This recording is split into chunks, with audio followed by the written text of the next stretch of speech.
ഒരു കൊല്ലം ഒരു പടം എന്നാണ് നമ്മുടെ പോളിസി. 14 കൊല്ലം 14 പടം. അതിൽ കൂടുതൽ വരുമ്പോഴൊക്കെ ഉള്ളു തള്ളിക്കളയാറുള്ളൂ.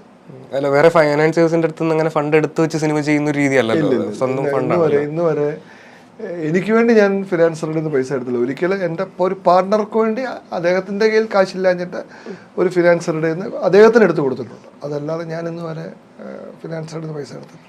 അപ്പോൾ സിനിമ ചെയ്യുന്ന സമയത്ത് ഇപ്പോൾ എന്ത് ഒരു ഇതായിരിക്കും മൈൻഡിലുണ്ടായിരിക്കുക? ഈ സിനിമ ഇങ്ങനെ വരും, അല്ലെങ്കിൽ ഈ സിനിമ ഇങ്ങനെ വരും, അങ്ങനെയൊക്കെ ഒരു കാര്യങ്ങൾ മൈൻഡിലുണ്ടായിരിക്കുമോ?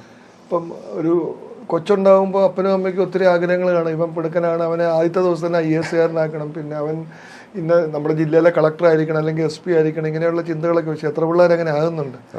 അങ്ങനെയൊന്നും ചിന്തിച്ചിട്ട് കാര്യമില്ല. നമുക്കൊക്കെ ഒരു ആഗ്രഹമുണ്ട്, അതുപോലെ സിനിമ വരണമെന്ന് ചിന്തിക്കും.